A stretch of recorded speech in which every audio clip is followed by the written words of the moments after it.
దేవుని పరిశుద్ధ నామమునికి మహిమ కలుగును గాక. ఈ వీడియో వీక్షిస్తున్న ప్రేక్షకులందరికీ క్రీస్తు శ్రేష్టమైన నామం పేరిట నా హృదయపూర్వక వందనాలు తెలియపరుస్తున్నాను. పరిశుద్ధ బైబిల్ గ్రంథంలో దేవుడు రాయించిన అనేక ప్రవచనాలని దేవుడు ఆయా సందర్భాల్లో నెరవేరుస్తూ వచ్చాడు. క్రీస్తు ప్రభువులు వారి పుట్టుకను కూర్చున్నటువంటి ప్రవచనం కూడా దేవుడు నెరవేర్చాడు. క్రీస్తు ప్రభువులు వారు మన మధ్యకు వచ్చాడు, ఆ ప్రవచనం నెరవేర్చబడ్డది. ఇంకా రానున్న రోజుల్లో నెరవేర్చబడాల్సిన ప్రవచనాలు అనేకములు ఉన్నాయి. యెరూషలేమును గురించినటువంటి ప్రవచనం, మందిరం కట్టబడాలి, అదొకటి.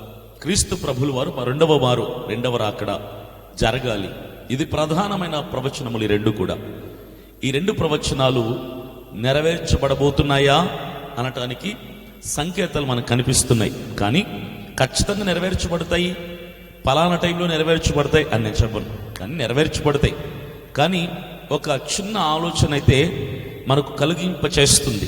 ఏంటంటే, ఈ మధ్య కాలంలో అమెరికా అధ్యక్షుడిగా ట్రంప్ గారు ఆ స్థానాన్ని భర్తీ చేశారు, ఆ సింహాసనాన్ని ఆయన ఎక్కారు. ఆయన ప్రమాణ స్వీకారం చేశారు.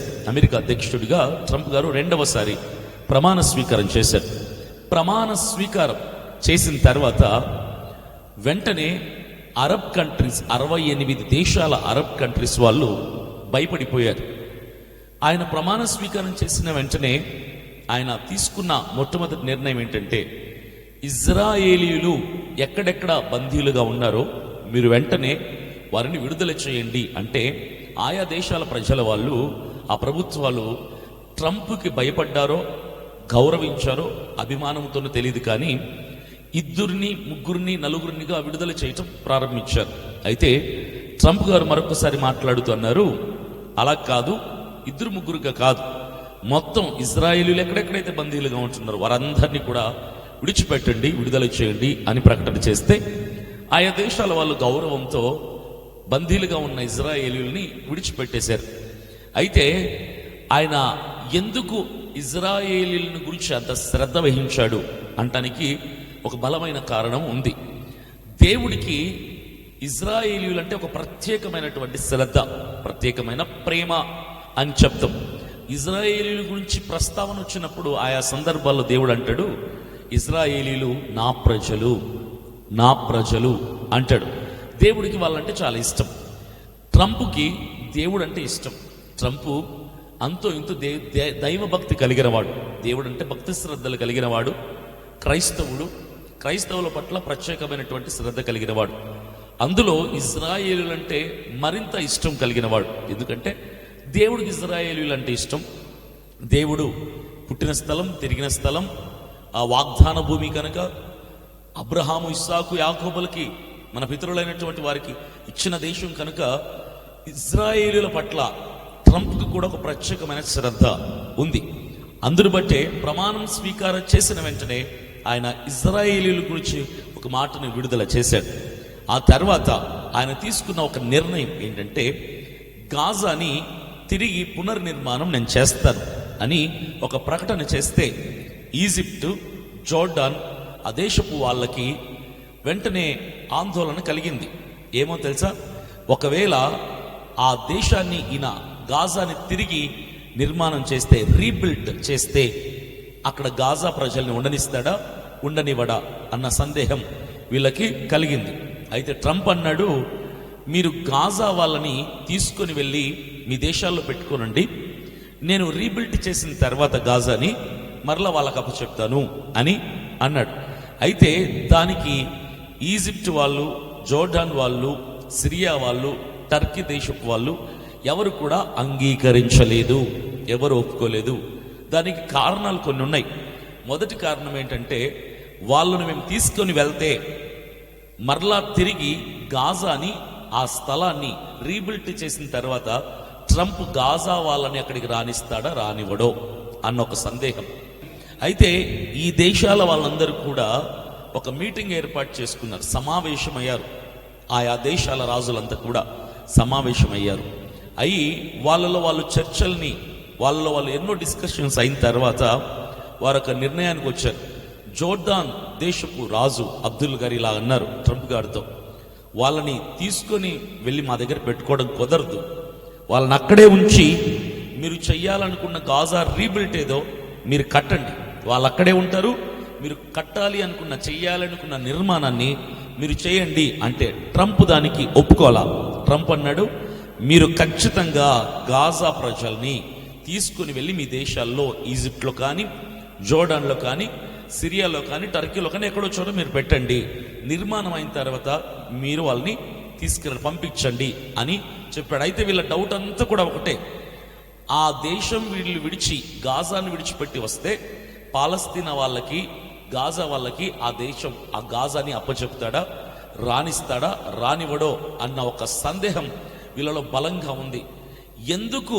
అన్నదమ్ములే కదా వీళ్ళు, గాజా వాళ్ళు, ఈ ఈజిప్ట్ వాళ్ళందరికీ కూడా, ఈ ఆయా దేశాల వాళ్ళకి అన్నదమ్ములే కదా. ఎందుకు వీళ్ళు వాళ్ళని రానివ్వటం లేదు? రెండవ కారణం, ఎందుకు రానివ్వటం లేదంటే, గాజా బాగుపడ్డం ఇష్టమే, కానీ గాజా వాళ్ళని వీళ్ళ దేశానికి ఎందుకు రానివ్వమంటున్నారంటే ట్రంప్తో కారణం ఒకటి ఉంది. గాజా వాళ్ళు మహాభయంకరమైనటువంటి స్వభావం కలిగిన వాళ్ళు, టెర్రరిస్టులు అని సింపుల్గా మన అర్థం కావాలంటే అలా చెప్పుకోవచ్చు. వాళ్ళు క్రూరులు, కఠినాత్ములు, భయంకరులు, జాలి దయ లేనటువంటి ప్రజలు గాజా వాళ్ళు. గతంలో 1951వ సంవత్సరంలో జోర్డాన్ రాజుని అతి కిరాతకంగా చంపారు.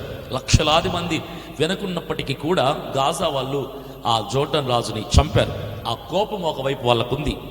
వాళ్ళంటే ఒక తెలియని వ్యతిరేక భావన ఈ ఐగుప్తు, జోర్డాను, సిరియా, టర్కీ దేశపు వాళ్ళకి గాజా ప్రజల మీద ఆ వ్యతిరేక భావన ఉంది. కనుక వాళ్ళని మేము రానివ్వమంటే మేము రానివ్వం, మాకొద్దంటే మాకొద్దు అంటున్నారు.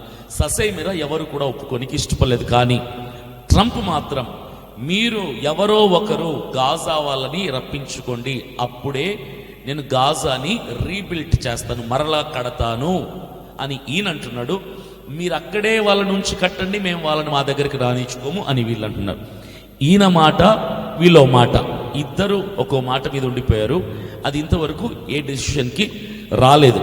అయితే ట్రంప్ యొక్క ఉద్దేశం ఏంటి అంటే, చెప్పాను కదా, ట్రంప్కి దేవుడు అంటే ప్రత్యేకమైన శ్రద్ధ. ఈయన ఉద్దేశం ఏంటంటే, గాజా వాళ్ళు మహాభయంకరమైనటువంటి వ్యక్తులు కాబట్టి అక్కడి నుంచి ఫస్ట్ వాళ్ళని గంటేసి, వాళ్ళని వెళ్ళగొట్టి, ఆ దేశాన్ని బాగా తయారు చేసి, గాజాని పునర్నిర్మాణం చేసి శాంతియుతమైన పరిపాలన జరిగించాలి అన్న ఆలోచన ట్రంప్ గారిది కావచ్చు, బహుశా కావచ్చు. అయితే గాజా మీద ఎందుకు అంత ప్రత్యేకమైన ప్రేమ ఆయనకంటే, గాజా కూడా దేవుని యొక్క స్థలమే. గాజా కూడా మన పితరుడైనటువంటి అబ్రహాముకు దేవుడు ఇచ్చినటువంటి స్థలమే. యూఫ్రటీస్ నది నుంచి ఐగుప్తు నది వరకు అబ్రహాముకి ఆది కాండములో దేవుడు అప్పచెప్పేశాడు, ఇచ్చేశాడు. ఆ మధ్యలో ఉన్నటువంటి ఒక్క భాగము ఈ గాజా కూడా. ఆ మధ్యలో ఉన్న భాగాల్లో ఒక భాగము గాజా కూడా దేవుని స్థలం, మన పితరులకు ఇచ్చిన స్థలం. కాబట్టి దేవుని అంతో ఇంతో భక్తి చేసే ట్రంప్ గారికి దేవుని స్థలం కాబట్టి దాన్ని శాంతియుతంగా పరిపాలన చేయాలి అంటే అక్కడ ఈ గాజా ప్రజలు ఉండకూడదు అన్న ఆలోచనతో వాళ్ళని పంపిస్తే దాన్ని పునర్నిర్మాణం చేస్తా, రీబిల్ట్ చేస్తానని ఆయన అంటున్నాడు. గాజా వాళ్ళు మహాభయంకరులు కాబట్టి మా దేశానికి మేము రానిచ్చుకోమని వీళ్ళలో ఒకరినొకరు పోటీ పడిపోతున్నారు. ఇది ప్రధానమైనటువంటి విషయం. ఇక ప్రధానమైనటువంటి విషయం ఇంకోటి ఏంటంటే, థర్డ్ టెంపుల్ కట్టబడుతుందా, రీబిల్ట్ అవ్వబోతుందా, నిర్మాణం జరుగుతుందా అన్నటువంటి విషయానికి వస్తే, అది జరుగుతుందా లేదా కాదు, కానీ పరిణామాలు అలాగే ఉన్నాయి దాదాపుగా. ఇప్పుడు ట్రంప్ గారు అధ్యక్షతను వహించిన తర్వాత గాజా మీద శ్రద్ధను వహించాడు. ఏమో రానున్న రోజుల్లో ఇంకా 4.5 సంవత్సరాలకు పైగా ఆయన అధికారంలో ఉంటాడు. ఆయన గతంలో అమెరికా అధ్యక్షుడిగా ఉన్నప్పుడు ఆయన యెరూషలేముని క్యాపిటల్గా పెట్టాడు. అలాగే తెల్లావులో ఉన్నటువంటి ఆయన ఆ అమెరికా కార్యాలయాన్ని కూడా ఇజ్రాయెల్కి మార్చాడు. ఇజ్రాయెల్ అంటే ఆయనకు చాలా ప్రత్యేకమైనటువంటి ఇష్టం అని ఆయన ఆ రీతిగా కొన్ని కార్యక్రమాలు వాళ్లకు అనుకూలంగా చేసి ఆయన కనపరిచాడు. ఎవరు? ట్రంప్ గారు. ఈ ట్రంప్ గారు ఇప్పుడు కూడా అధ్యక్షత వహించిన వెంటనే మొదటిగా ఇజ్రాయెల్ బందీలను విడిపించమన్నారు, విడుదల చేయమన్నారు. రెండవదిగా గాజాని పునర్నిర్మాణం చేస్తానన్నాడు. గాజా వాళ్ళని రానివ్వకూడదు అన్నటువంటి ఒక ఆలోచనతో శాంతియుత పరిపాలన చేయాలన్న ఆలోచనలో ఆయన ఉన్నాడు. ఏమో దేవుడు ఈయన ద్వారానే థర్డ్ టెంపుల్ నిర్మాణం జరిగిస్తాడేమో, 3వ మందిర నిర్మాణం జరిగిస్తాడేమో, యెరూషలేము మందిర నిర్మాణం జరిగిస్తాడేమో మనం చెప్పలేం. కాబట్టి ఈయన హయాంలోనే, ఈయన పరిపాలనలోనే జరిగించే అవకాశాలు ఉండొచ్చు. 36 ఎకరాల యెరూషలేం సొలొమోన్ ఆ ల్యాండ్, ఆ ప్రాకారం ఇప్పుడు జోర్డాన్ ఒక్ బోర్డ్ వాళ్ళ ఆధీనంలో ఉంది, వారి స్వాధీనంలో ఉంది. ఇప్పుడు అక్కడ థర్డ్ టెంపుల్ కట్టాలి అంటే అంత ఆషామాషి కాదు, అంత సులువైన పని కూడా కాదు. ఒక పెద్ద యుద్ధమే జరగాలి. యుద్ధ వాతావరణంలోనే అది కట్టబడుతుంది, అంత ఆషామాషిగా కట్టబడదు. కానీ దేవుడే కనుక తలస్తే, అనుకుంటే ట్రంప్ ఆధ్వర్యంలో కట్టించే అవకాశాలు కూడా ఉన్నాయి. ఎందుకంటే ట్రంప్ ప్రత్యేకమైనటువంటి శ్రద్ధను వహించి ఇజ్రాయేలీల మీద అనేక కార్యక్రమాలు చేస్తున్నాడు. కాబట్టి ఏమో ఈయన హయాంలోనే థర్డ్ టెంపుల్ నిర్మాణం జరగచ్చునేమో. ఈయన హయాంలోనే, ఈయన ఉన్నప్పుడే క్రీస్తు ప్రభువుల వారు ఆయన 2వ రాకడ జరగచ్చునేమో. ఈయన హయాంలో ఉన్నప్పుడే అపవాది చొరబడి వాడి సింహాసనం ఎక్కచ్చేమో, చెప్పలేం. ఇవన్నీ జరిగే అవకాశాలు ఉన్నాయి. ఎందుకంటే ట్రంప్ గారు చాలా అనుకూలంగా దేవుడు అంటే ప్రత్యేకమైన ప్రేమ కలిగి ఆయన చర్యను తీసుకుని ఇజ్రాయేలీల పక్షమున కొన్ని మంచి మంచి కార్యాలు జరిగిస్తున్నాడు. అయితే వీటన్నిటికీ గల కారణాలు ఏంటంటే ఒక ల్యాండ్ ఇష్యూ, ఒక ఏమంటారు సెల్ఫ్ రెస్పెక్ట్ సంబంధించినటువంటి పెద్ద పోరాటం. ఎవరెవరికి మధ్యలో అంటే ఇస్మాయేలీయులకి, ఇజ్రాయేలీయులకి. ఆనాడు అబ్రహాము తీసుకున్న ఒక్క నిర్ణయం, ఒక రాంగ్ డెసిషన్ ఈరోజు ఇస్మాయేలీయులకి, ఇజ్రాయేలీయులకి పెద్ద శత్రుత్వాన్ని పెంచింది. ఇప్పటికి కొన్ని వేల సంవత్సరాలు అవుతున్నా సరే పగ తగ్గటం లేదు. పగ అనేది రోజు రోజుకి పెరుగుతుంది తప్ప తగ్గదు. ఇస్మాయేలీయులు అంటారు దేవుడు యెహోవా దేవుడు కాదు, అల్లాహ్ దేవుడు అంటారు వాళ్ళు. ఈ మన ఇజ్రాయేలీయులు అంటారు లేదు, యెహోవా దేవుడు అల్లాహ్ దేవుడు కాదు అంటారు. ఇస్మాయిలీయులు అంటారు దేవుడు కోరింది బలిగా వాగ్దాన పుత్రుడైనటువంటి ఇస్సాకుని కాదు, వాగ్దాన పుత్రుడు అసలు ఇస్సాకు కాదు, వాగ్దాన పుత్రుడు ఇస్మాయిలు అంటారు ఇస్మాయిలీయులందరూ కూడా, అరబ్ కంట్రీస్ వాళ్ళందరూ కూడా. కానీ ఇజ్రాయేలీయులు అంటారు వాగ్దాన పుత్రుడు, మనమందరం అంటాం వాగ్దాన పుత్రుడు ఇస్సాకే అంటాం. దేవుడు బలి కోరింది వాగ్దాన పుత్రుడైన ఇస్సాకునే అని మనం నమ్ముతాం, ఇజ్రాయేల్ నమ్ముతారు. కానీ ఇస్మాయిలు అంటారు వాగ్దాన పుత్రుడు ఇస్సాకు కాదు, వాగ్దాన పుత్రుడు ఇస్మాయిలు. యెహోవా దేవుడు కాదు, అల్లాహ్ దేవుడు. వాగ్దాన పుత్రుడిని బలి కోరాడు కదా, ఆ బలి కోరింది కూడా ఇస్మాయిల్నే, ఇస్సాకును కాదు అని వాళ్ళు అంటారు. అయితే చివరిగా వచ్చిన ప్రవక్త మహమ్మద్ ప్రవక్త, యేసుక్రీస్తు ప్రవక్త కాదు, మహమ్మద్ ప్రవక్త అని వాళ్ళు నమ్ముతారు. ఈ పరిస్థితులన్నీ చూస్తుంటే ఏమో దేవుని రాకడ జరిగే అవకాశాలు కనిపిస్తున్నాయి. చివరి రోజుల్లో ఉన్నాం, ప్రవచనాలు నెరవేర్చబడుతున్నాయి. దేవుడు క్రీస్తు ప్రభువుల వారు తన శిష్యులకి చెప్పినటువంటి రాకడకు ముందు జరిగే సూచనలు అనేక దేశాల్లో సంభవిస్తున్నాయి. కరువులు, భూకంపాలు, కాటకాలు, యుద్ధాలు, వైరస్లు, అనేక ప్రతికూలతలు, విచిత్రమైన సంఘటనలు ప్రపంచంలో వింటున్నాం, కనులారా చూస్తున్నాం. కాబట్టి ఈ రాకడకు సమీపంలో మనం ఉన్నాం అన్న విషయాన్ని జ్ఞాపకం చేసుకోవాల్సిందిగా, రాకడకు సిద్ధపడవలసిందిగా ప్రేమపూర్వక మనవి చేస్తున్నాను. God bless you.